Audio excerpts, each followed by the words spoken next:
Hi friends, welcome back to Mazhathulli creations. ആദ്യമായിട്ടാണ് ശ്യാമയും അമൃതയും ആ ഡോക്ടറെ കാണുന്നത്. ഇത്രയും നേരം ബഹളം വെച്ചുകൊണ്ടിരിക്കുകയായിരുന്നു രണ്ടുപേരും.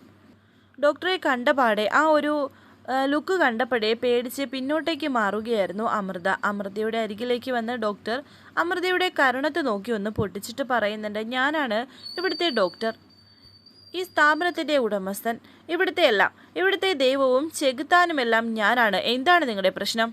ശ്യാമ പറയുന്നു, സർ ഞാനൊരു ഗായികയാണ്. ഇത് കേട്ട ഡോക്ടർ പറയുന്നു, അതിനെന്താ, പാടിക്കോളൂ. സർ എന്നെ ആരും ഇവിടെ കൊണ്ടുവന്നതാ, ഞങ്ങൾക്ക് എന്ത് അസുഖമാണെന്നാണ് ഡോക്ടറോട് പറഞ്ഞിരിക്കുന്നത്. ഇത് കേട്ട് ഡോക്ടർ പറയുന്നു, കൊണ്ടുവന്നത് ആരാണെന്ന് നിങ്ങൾ അറിയണ്ട, പിന്നെ നിങ്ങളുടെ അസുഖത്തെക്കുറിച്ചാണ് ചോദിക്കുന്നത് എങ്കിൽ ശ്യാമയ്ക്ക് ഭ്രാന്തിൻ്റെ തുടക്കമാണ്. അമൃത പറയുന്നു, കള്ളം, ഇത് കള്ളവാ പറയുന്നത്. ഒരു മെൻ്റൽ ഹോസ്പിറ്റലിൽ ഇരുന്ന് ഇത് കള്ളമാണ് എന്ന് നിങ്ങൾക്ക് ഉറക്കെ വിളിച്ചു പറയാൻ പറ്റുന്നുണ്ടെങ്കിൽ നല്ല കാര്യം. ശ്യാമ കുറേ നാൾ കൊണ്ടു നടക്കുന്ന മാനസിക ടെൻഷൻസ് എല്ലാം നിങ്ങളുടെ മനോനില തകരാറിലാക്കിയിട്ടുണ്ട്. ട്രീറ്റ് ചെയ്താൽ മാറാവുന്നതേ ഉള്ളൂ, അതിനുള്ള ചികിത്സയാണ് ഞാൻ തുടങ്ങിയിരിക്കുന്നത് എന്നും ഡോക്ടർ പറയുമ്പോൾ ശ്യാമ പറയുന്നുണ്ട്, ഇത് കള്ളമാണ് ഈ പറയുന്നത്. ആരാണ് ഞങ്ങളിവിടെ കൊണ്ടുവന്നത്? ആ ബെഞ്ചമിനാണോ? അവർ എത്രയാണ് നിങ്ങൾക്ക് തന്നത്? എത്ര ലക്ഷമാണ് തന്നത്? ഇത് കേട്ട് ഡോക്ടർ പറയുന്നു, ഒരു മനോരോഗിയും ഡോക്ടറും തമ്മിൽ ആവശ്യമില്ലാത്ത കാര്യമാണ് നിങ്ങൾ ചോദിച്ചുകൊണ്ടിരിക്കുന്നത്. അത് എനിക്ക് വല്ലാത്ത ബുദ്ധിമുട്ടുണ്ടാക്കുന്നുണ്ട് ശ്യാമേ.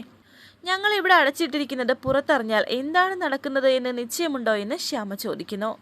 ഞാൻ അതിനെക്കുറിച്ച് ചിന്തിക്കാറില്ല, കാരണം ഞാൻ അടച്ചവരാരും തന്നെ പുറത്തേക്ക് പോയിട്ടില്ല, പുറത്ത് പോവത്തുമില്ല. എൻ്റെ ട്രീറ്റ്മെൻറ്റിനോട് ശ്യാമ സഹകരിക്കുകയാണെങ്കിൽ ശ്യാമയെ വളരെ സോഫ്റ്റായി ഞാൻ കൈകാര്യം ചെയ്യും.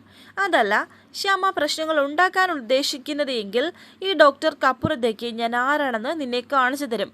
ഇത് കേട്ട് അമൃത പറയുന്നു, ശ്യാമേ നീ ഇയാൾ പറയുന്നത് കേട്ട് പേടിക്കൊന്നും വേണ്ട. ഈ മതിൽക്കെട്ടിനപ്പുറത്തേക്ക് പുറത്തിറങ്ങിയാൽ ശ്യാമയുടെ നേരെ നോക്കാനുള്ള ചങ്കൂറ്റം ഇയാൾക്കുണ്ടാവില്ല. ഇത് കേട്ട് ശ്യാമ പറയുന്നു, നിങ്ങൾ ഡോക്ടറാണോ അല്ലയോ എന്ന് പോലും എനിക്കറിയില്ല. അത് ഞങ്ങൾക്ക് അറിയേണ്ട ആവശ്യമില്ല. ഞങ്ങളെ പുറത്ത് വിട്ടേ പറ്റൂ, ഞങ്ങൾക്ക് പുറത്തെ പോയേ പറ്റൂ. ഇത് കേട്ടപാടെ ഡോക്ടർ ശ്യാമയെ പിടിച്ചു തള്ളി ഒരു അടിയും കൊടുത്തു.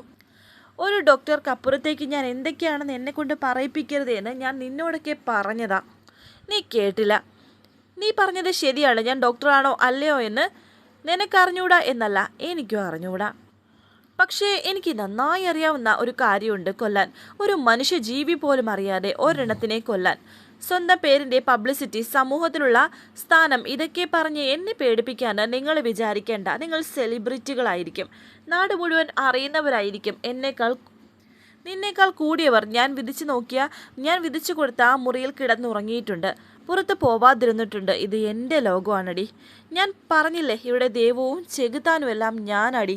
നിന്റെ കൈകാല് തല്ലി ഒടിച്ച് വികൃതമായ അവസ്ഥയിലാക്കി ഇവിടെ വെച്ച് മയക്കുമരുന്ന് കുത്തിവെച്ച് കൊന്നാൽ പോലും ഇവിടെ ആരും അറിയില്ല. തൽക്കാലം അതിനൊന്നും നിൽക്കാതെ ഇവിടെ ഇരിക്കാൻ നോക്ക്, കിടക്കടി അവിടെ എന്ന് പറഞ്ഞ് ശ്യാമയെ അവിടെ ഇരുത്തിയിട്ട് ശ്യാമയുടെ കയ്യിൽ ചവിട്ടുകയാണ് ഇയാൾ. അമൃത തടയുന്നുണ്ടെങ്കിലും ഇയാൾ കേൾക്കുന്നില്ല. അമൃതയുടെ കഴുത്തിൽ പിടിച്ച് ഞെരടുന്നു. ഇഞ്ചക്ഷൻ എടുക്കാനായി പറയുന്നു. അങ്ങനെ പേടിച്ച് ആ സിസ്റ്റർമാർ ശ്യാമയുടെ കയ്യിൽ ഇഞ്ചക്ഷൻ കൊടുക്കുന്നു. ഒടുവിൽ ശ്യാമയുടെ കയ്യിൽ ഇഞ്ചക്ഷൻ എടുത്തിരിക്കുകയാണ്. എന്നിട്ട് അമൃതയെ പിടിച്ച് തള്ളിയിട്ട് ശ്യാമയുടെ മുടിയിൽ കുത്തിപ്പിടിക്കുന്നു. അനുസരണ മാത്രമാണ് കാണിക്കുന്നതെങ്കിൽ കുറേ നാളും കൂടി നിനക്കിവിടെ ജീവിക്കാം. അതല്ല എങ്കിൽ ഞാൻ വിധിക്കുന്ന ഒരു കുഴി, അതിൽ ഒടുങ്ങും നീ, കേട്ടോടി എന്ന് പറഞ്ഞ് ശ്യാമയെ പിടിച്ച് തള്ളിയിട്ട് ഡോക്ടർ അവിടെ നിന്ന് പോകുന്നു. നഴ്സുമാരും പോകുന്നുണ്ട്.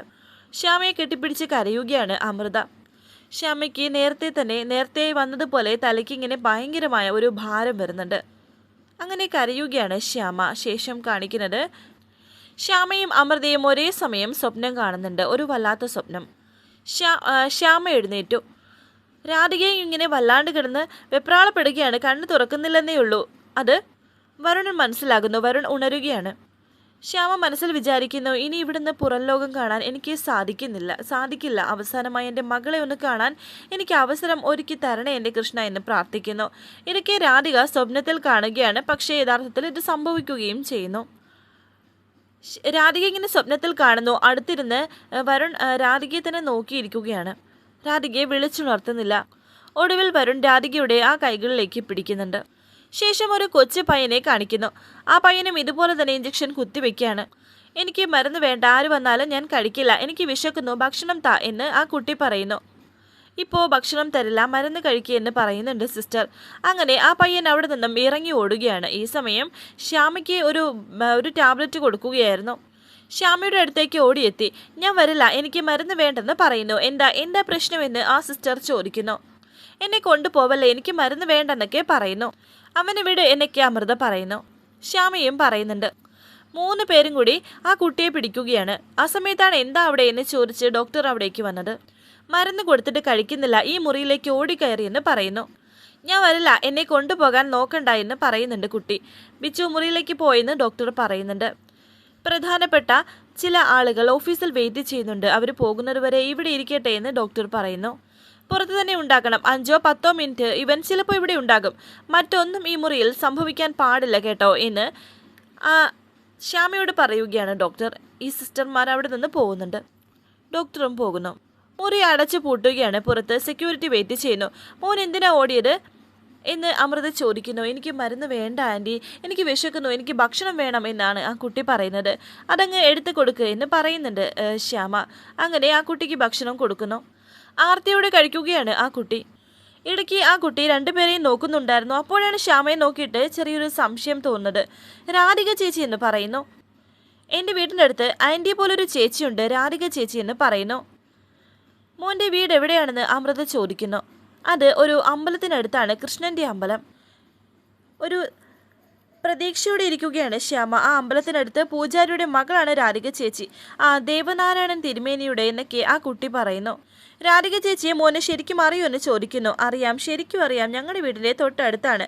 എന്നെ കാണാൻ എൻ്റെ അമ്മ വരുമ്പോൾ ഞാൻ അമ്മയോട് പറയാം രാധിക ചേച്ചിയെ പോലൊരു അമ്മ ഇവിടെ ഉണ്ടെന്ന്. മോൻ്റെ അമ്മ എപ്പോഴാണ് വരുന്നത് എന്ന് ശ്യാമ ചോദിക്കുന്നു. അതറിയില്ല, എപ്പോഴെങ്കിലും വരും, ഞാൻ പോട്ടെ എന്ന് പറയുന്നുണ്ട്. അല്ലെങ്കിൽ അയാൾ വന്ന് എന്നെ തല്ലുമെന്നും പറയുന്നു. മോൻ്റെ അമ്മ വരുമ്പോൾ പറയണേ എന്ന് ശ്യാമ പറയുന്നു. പറയാമെന്ന് പറഞ്ഞ് ആ കുട്ടി ഓടി. ആ മോനെ ദൈവം നമ്മുടെ മുന്നിൽ എത്തിച്ചതാണ് എന്ന് ശ്യാമ പറയുന്നു. അവൻ പറഞ്ഞത് സത്യമായിരിക്കുമോ എന്ന് അമൃത. അവിടെ എല്ലാവരെയും കുറിച്ച് പറഞ്ഞില്ലേ എനിക്ക് ശ്യാമ, പക്ഷേ അവൻ്റെ നാട് എവിടാണെന്ന് ചോദിച്ചപ്പോൾ അവന് ഓർമ്മയില്ലല്ലോ എന്ന് അമൃത പറയുന്നു. അത് ചിലപ്പോൾ അവൻ്റെ അസുഖത്തിൻ്റെതായിരിക്കും. അവൻ്റെ അമ്മ വരുമ്പോൾ അവൻ പറയാമെന്ന് പറഞ്ഞിട്ടുണ്ട്. ഒരു പക്ഷേ അവൻ്റെ അമ്മയായിരിക്കും നമുക്ക് പുറത്തേക്കുള്ള വഴി കാണിക്കുന്നത് എന്ന് ശ്യാമ. ശരിയാണ്, അവരെ കാണുവാണെങ്കിൽ രാധികയോടോ വരുണിനോടോ നമുക്ക് വിവരം അറിയിക്കാൻ സാധിക്കും. അവർ വന്ന് നമ്മളെ രക്ഷിക്കും എന്ന് അമൃത പറയുന്നു. ഈശ്വര, വീണ്ടും പ്രതീക്ഷകൾ തന്നു തുടങ്ങിയല്ലോ എന്ന് ശ്യാമ പറയുന്നു. രാവിലെ എഴുന്നേൽക്കുകയാണ് രാധിക. നേരെ പോയോ എന്ന് ചോദിക്കുന്നു. വരുൺ പറയുന്നു, അതെങ്ങനെയാ മനസ്സമാധാനമായിട്ട് രാത്രി ഉറങ്ങണ്ടേ, എന്തൊക്കെയാ വിളിച്ച് പറയുന്നത്? ഞാൻ അടുക്കളയിലോട്ട് ചെല്ലട്ടെ എന്ന് രാധിക. ഞാനും കൂടി വരാമെന്ന് വരുൺ പറയുന്നു.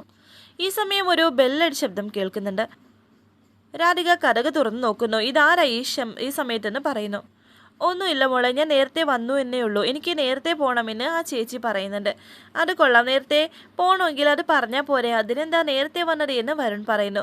അത് ശരിയാവില്ല, എന്താ ചെയ്യേണ്ടതെന്ന് വെച്ചാൽ നേരത്തെ ചെയ്താൽ സമാധാനത്തോടെ പോവാമല്ലോ എന്ന് ആ ചേച്ചി പറയുന്നുണ്ട്. അങ്ങനെ ആ ചേച്ചിയും അകത്തേക്ക് വരുന്നു.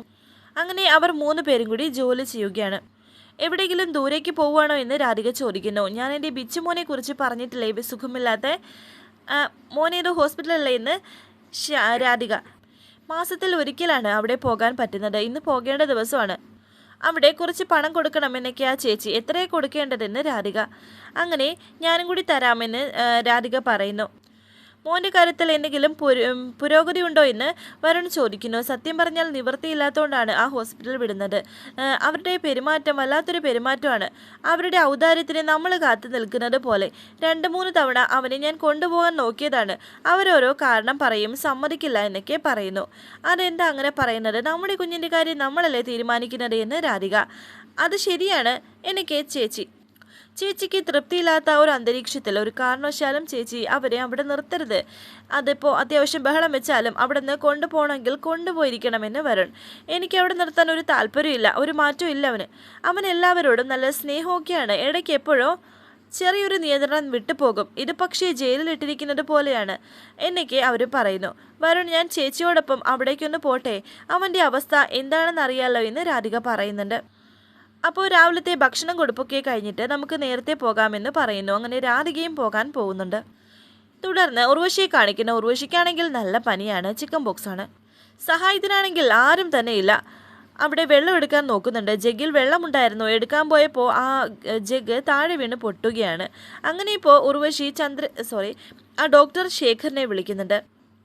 ശേഖർ ഫോൺ എടുത്ത് അവർ സംസാരിക്കുന്നു. വരാനിരിക്കുന്ന പുതുപുത്തൻ എപ്പിസോഡുമായി വീണ്ടും കാണാം. Thank you for watching. Please subscribe, like, share my channel.